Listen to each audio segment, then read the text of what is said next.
নমস্কার, আপনারা দেখছেন সংবাদ শিরোনাম। আমি নন্দিনী। বিস্তারিত খবরে যাওয়ার আগে দেখে নিই আজকের হেডলাইন্স।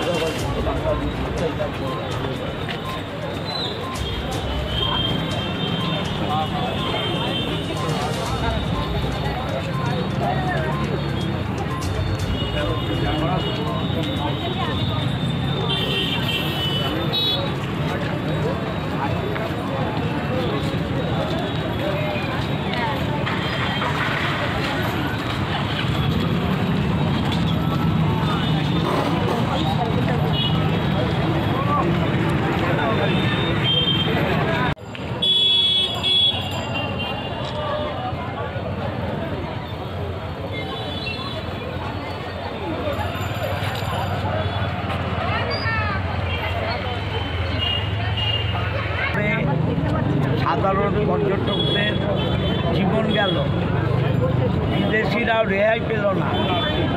ভারত সরকারের অপদার্থতার জন্যে এই সরকারকে ধিক্কার জানাই এবং ভবিষ্যতে ভারতের মাটির জন্য কোনো জঙ্গি হামলায় রক্তাক্ত না হয় তার জন্য ঈশ্বরের কাছে, আল্লাহর কাছে প্রার্থনা করলাম। আর মানুষের আশীর্বাদ চাই আমরা ভারত মাতাকে যাতে এই জঙ্গি আক্রমণের হাত থেকে রক্ষা করতে পারি। হুগলির প্রচুর পর্যটক এখনো পর্যন্ত কাশ্মীরের প্রতি খবর রাখছি। বাংলার মুখ্যমন্ত্রী মমতা বন্দ্যোপাধ্যায় প্রতিটা পরিবারের খবর রাখছেন। সরকার প্রতিটা পরিবারের পাশে আছে। দরকারে তাদের কিভাবে ফেরত আনা যায় সেটাও আমরা ভাবনা চিন্তার মধ্যে রেখেছি। একবার না বারকা অবস্থায় মিলিটারি মরল, সিআরপিএফ মরল, সাধারণ মানুষ তো মরছেই, এখন পর্যটকরা মরল। এই সরকারের দোকান কাটা বেহায়া 1 মিনিটও ক্ষমতায় থাকার অধিকার নেই।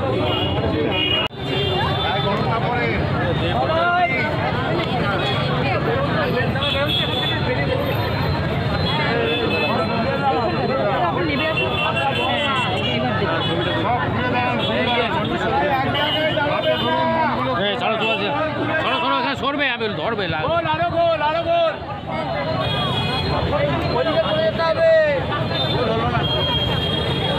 বাচ্চাই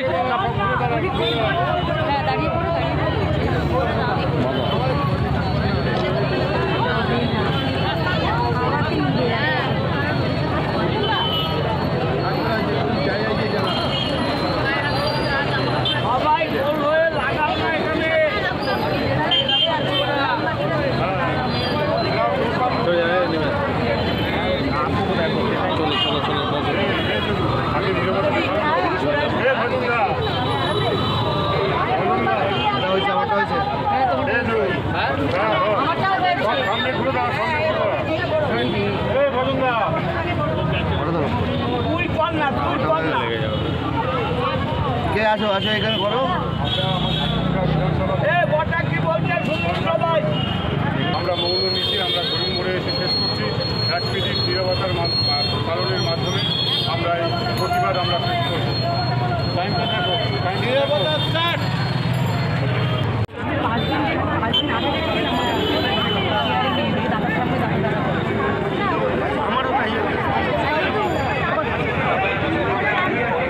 তারা আজকে পশ্চিমবাংলায় বলছে যে মহিলা সুরক্ষা নেই, কিন্তু কালকে আমরা দেখলাম, গত দুদিন আগে যেটা দেখলাম সেটা হলো যে মানুষের সুরক্ষা নেই কাশ্মীরে, যে সরকার অপদার্থ। কি বলবেন? আমরা আজকে মর্মাহত, আমরা অত্যন্ত ব্যথিত। আমরা টিভির পর্দায় চোখ রাখলে এবং আজকাল সোশ্যাল মিডিয়াতে চোখ রাখলেই দেখতে পাবো কি অমানবিক করুণ দৃশ্য। এটা তো কাম্য ছিল না বলুন। স্বরাষ্ট্র মন্ত্রকের কাছে কোনো খবর নেই এইরকম একটা প্রাণঘাতী হামলা হবে। এই নাশকতার ছক কেন বারবার ব্যর্থ হচ্ছে? আমাদের বাংলায় যখন কোনো রকম দুর্ঘটনা ঘটে, যদিও সেটা কাম্য নয়, তার জন্য তো সবাই মিলে উঠে পড়ে লাগে, কত কথা, কত রকমের দায়িত্ব জ্ঞানহীনতার কথা বলা হয়। তাহলে এখন এইভাবে যে 28 জন পর্যটকের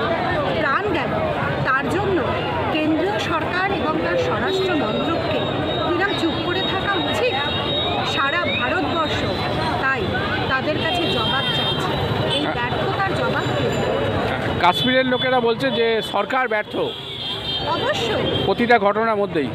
সাধারণ মানুষের জীবনহানি হচ্ছে, এই ব্যর্থতার দায় তো কেন্দ্র সরকারেরই। আমরা চাই তারা একটু ভালোভাবে এই ভারতবর্ষটাকে চালাক, ভারতবাসীকে একটু শান্তি দিক। সব দিক থেকে ভারতবর্ষ বিপর্যস্ত হয়ে আছে, আর এইভাবে জঙ্গি নাশকতা কখনোই কাম্য নয়। আমরা তার তীব্র প্রতিবাদ এবং ধিক্কার জানাচ্ছি। নিহতদের প্রতি আমাদের স্মরণ অবশ্যই। হুগলি অনেক পর্যটক আটকে আছে, কি বলবেন? আমরা সত্যি খুবই ব্যথিত। আমরা জানি আমাদের বাংলার মুখ্যমন্ত্রী মমতা বন্দ্যোপাধ্যায় তিনি নিশ্চয়ই এই ব্যাপারে হস্তক্ষেপ করে বাংলার মানুষকে সুরক্ষিত রাখার দায়িত্ব তার, তিনি নিশ্চয়ই সেই দায়িত্ব। ধন্যবাদ।